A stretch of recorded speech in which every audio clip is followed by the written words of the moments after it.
All right, so this is the key takeaway post, my episode titled The Cost of Prolonged Sitting with Dr. Keith Diaz. And in that episode, we didn't talk as much about your exercise routine and the 1 hour workout that you do every day, but more so, what are you doing the other 23 hours of your day?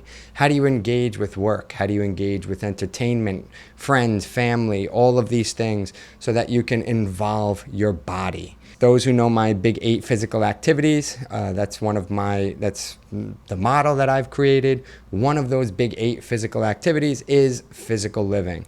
So it fits right into this category. How do we get in frequent movement throughout our day?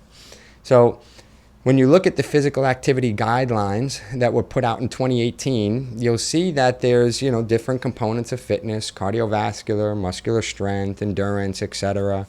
But then you also see that there's this separate component just specifically about sitting. So sitting itself is treated as its own kind of area or component outside of the 150 to 300 minutes of aerobic exercise that we need to get in. So they don't give any specific numbers though. At that time, they definitely had some numbers they maybe could have, but research might not have been conclusive enough. So the recommendation was just sit less, move more.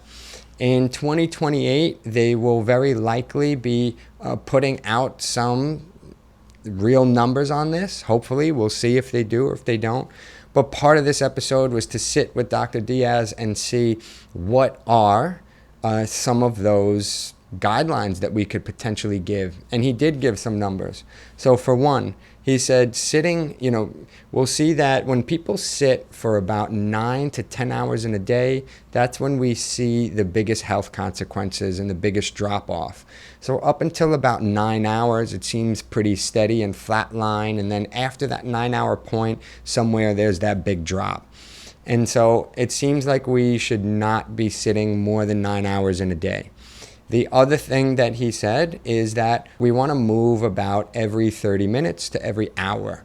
So if we move, and when I say move, I'm talking about light activity. In his studies, it was like a really light stroll. So light activity, we're not talking about big exercise. And, you're talking about like a 5-minute stroll, whatever it is. So if you move every 30 minutes, he said after eating, you decrease blood glucose levels by about 60%, which is something you would see if you took medication.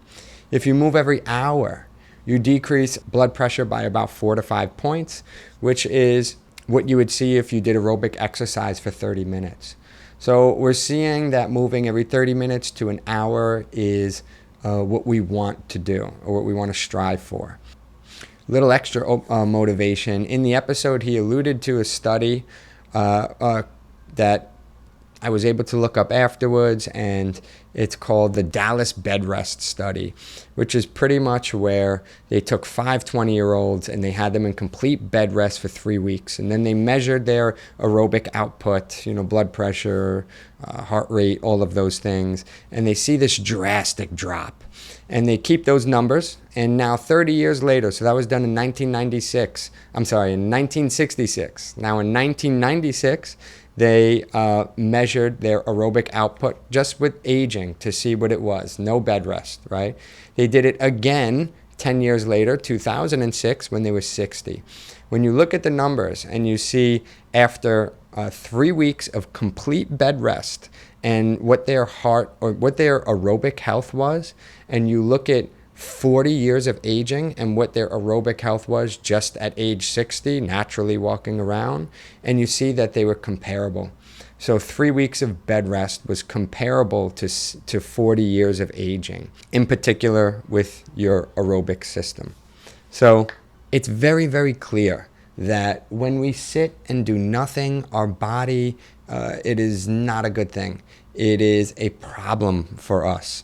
So the whole episode, we're really trying to inspire you to really reconsider how you interact with work, how you interact with entertainment, how you interact with all these things, so that you move frequently throughout your day and get these little bouts of movement, whether it's through walking, chores, whatever it may be. Another big takeaway for me was around attention and directed attention. And so it seems like, before I get into it, I'll just say that when I talk about this piece, it almost seems like I'm not talking about fitness or aerobic health anymore. And it's because I'm talking about other stuff, but these are the things you need to be able to be inspired to move. Like if I just tell you, oh, movement is important for your heart, great, okay? Sometimes that's not motivating enough for people. So I'm going to give you another layer of motivation here, because we have to keep digging deeper until we really get into the root of your philosophies and like how you think as a person. And all of these things are really going to, it's like a pyramid that your life philosophy is kind of what dictates everything else that you do, all the habits and behaviors. But so attention, directed attention. One of the big problems of our day is we're constantly distracted, constantly in hustle mode. Think about work, right? You're always on the grind. If you have a desk job, you're sitting for most of the time, staring at a screen. You get home, and you think like, okay, finally I get to relax. So what do you do to relax? You open up your phone and you're going through social media. Doom scrolling away. We'll just use the doom scroll analogy since many of us do it so much nowadays. Think about Instagram. You hit the search bar and there's maybe 8 to 12 little videos, all of them trying to grab your attention. Think about it like an ambulance that goes by, right? The ambulance goes by and you're like, whoa, it really captures your full attention. It's almost like as if you have like 8 to 12 ambulances going off at the same time. It's really, depleting your directed attention. And when I say directed attention, I mean it's kind of like your focused attention, and it impacts your ability to be able to have discipline when you need it most. Let's say I'm going to do a college project and I have to sit down and I have to get to it. That requires directed attention, right? It requires some discipline and focus to be able to do. If I was going to eat unhealthy donut versus the apple, it requires directed attention to be able to make the appropriate choice, to do the right thing when it's the harder thing to do.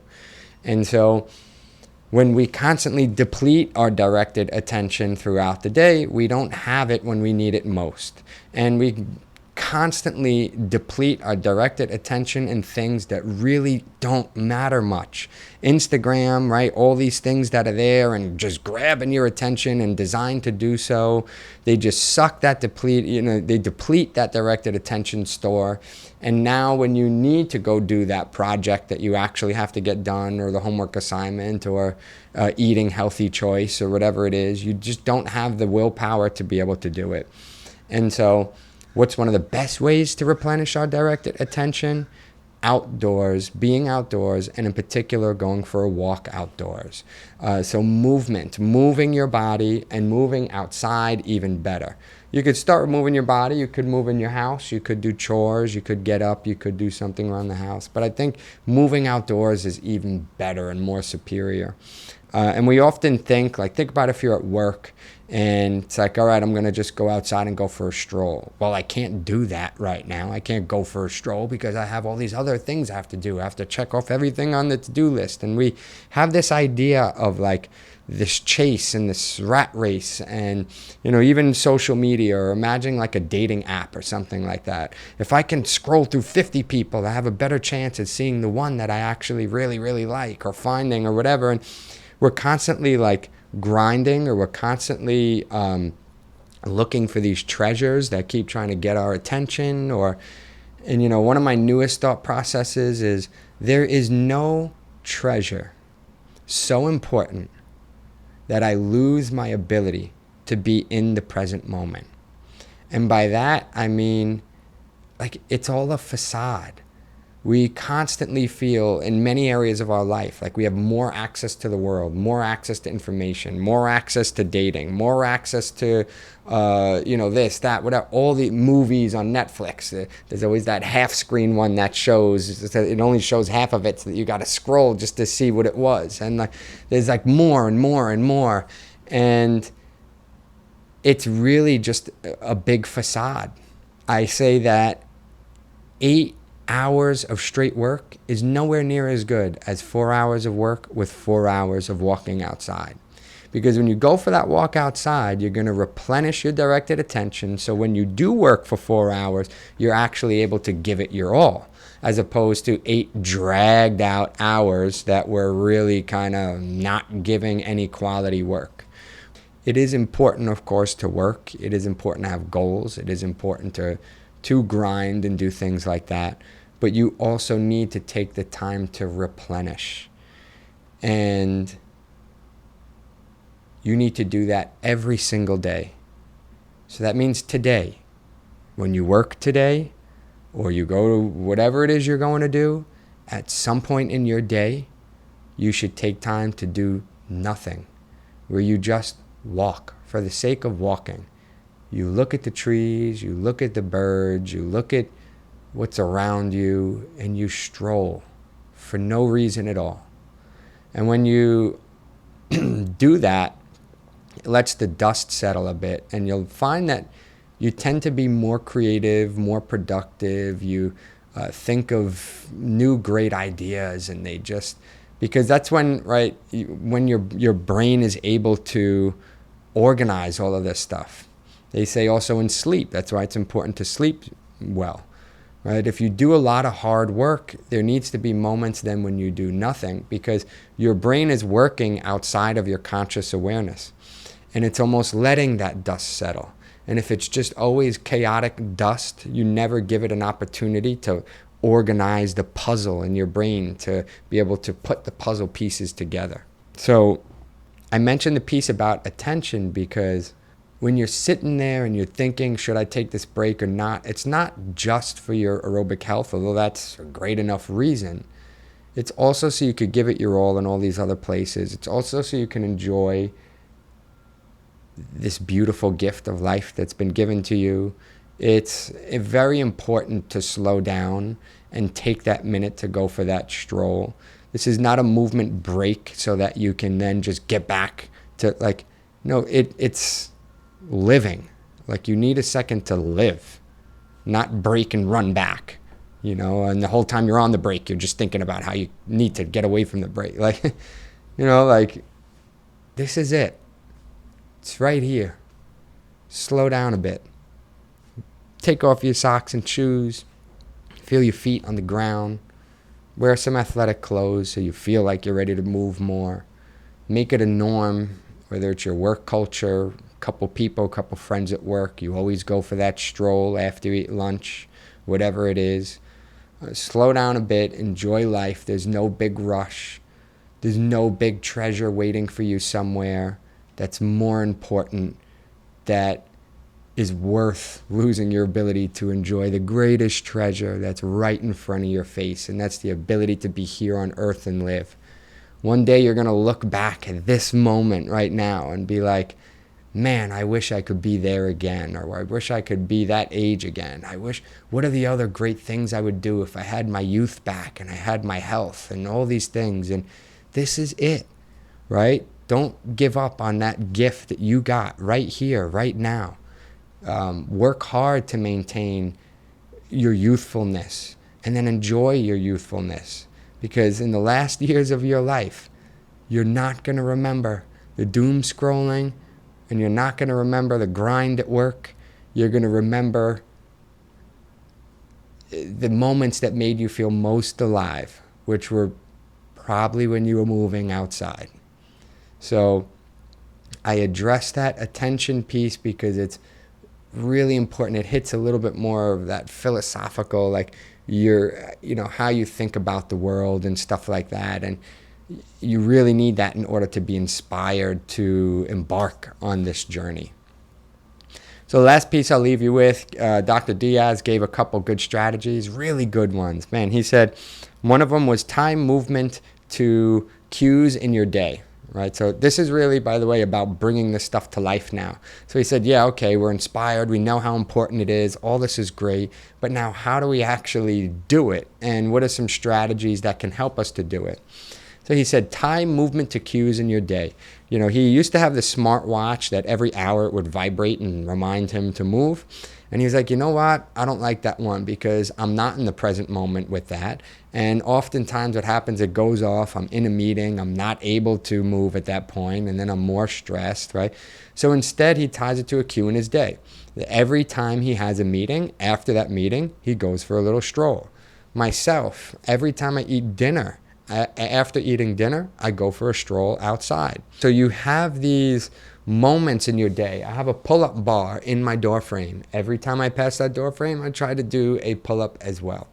There's these habits, rituals, and routines that you strategically place maybe this walking time or this stroll time in your day, and this is the time you do it every day. He used the comparison of brushing your teeth, right? We all brush our teeth before bed. It's just a habit that we've built. It's a perfect example of that. And so, same thing with this. We can find cues and moments in our day that this is the time that we move, and this is our routine, and this is how and when we do it. He also talked about, we talked about clothes, and what I told him was that nowadays I don't dress so much for work, but I dress for movement throughout my day because I'll take any and all opportunities to move. And if I'm going up steps or I'm going for that stroll, or I might have a light sweat or something, so I want to wear clothes that are a bit more functional. One of my favorite stores to shop in is REI, for those that know me. But in REI, they have a lot of functional clothes, and that's part of why I like it so much. It's, stuff that's meant for like a hike or something like that, and you can kind of get a light sweat in it and be fine, and it wicks away the sweat and things. So the type of clothes that I wear help me to be more inspired to move throughout my day. I might wear sneakers instead of super dressy shoes. He said, Dr. Diaz said, I really love this idea because it reminded him of a movement in the medical industry called PJ paralysis. And PJ meaning your pajamas, paralysis, not moving, meaning when you would wear the gown. So if you were like hospitalized for some reason and you wear the hospital gown, you were less likely to want to move. But what they did was they had people put on their regular clothes, and they seemed to be more inspired to move throughout their day. So the type of clothes you're wearing may actually impact your feeling that like it's appropriate to move or not appropriate, or more inspired to move or less inspired. So how you dress, and maybe reconsidering how we dress for work and stuff like that. We talked about standing desks and how we sit, and he said standing desks are not that good. Any static position, whether you're sitting for a long period or standing for a long period, so we still need to move through our day. But the best position is the next position. So, positions where you can constantly shift and move. I notice when I sit on the ground, I tend to shift and move a bit more.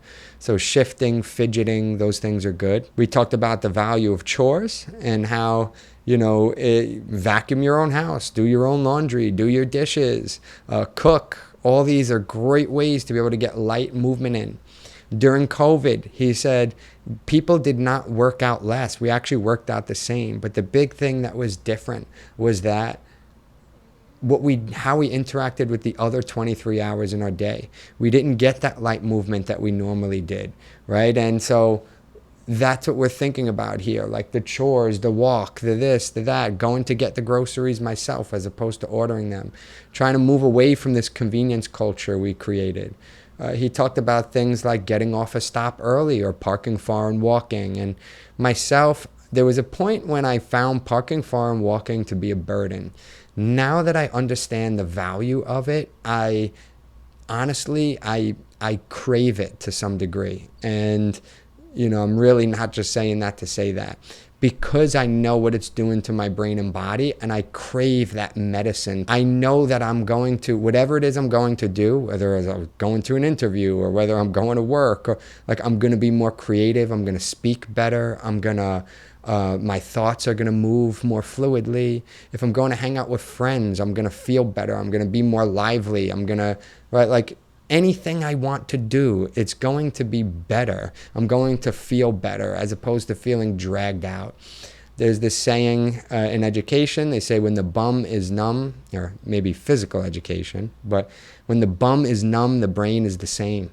So when I'm sitting in that car after a long drive, like it kind of sucks the life out of you a little bit, sitting at work or sitting whatever. So now like, oh wow, I get this opportunity to replenish my directed attention, to replenish all these other areas that I didn't get to do at work. And so I'm excited to be able to get that opportunity to walk a little further. So, then even myself, like it's summer streets, open streets. I go to a lot of those events where you can go for, in my neighborhood, they call it the summer stroll, festivals or movies in the park. While you might sit when you get there, you still got to walk to get there, and being outside and all that. But taking any and all opportunities to move, and how you engage with the world, how you engage with work, all these things are important to consider. So I hope you got some good gems from all of this. I hope you tune into the episode.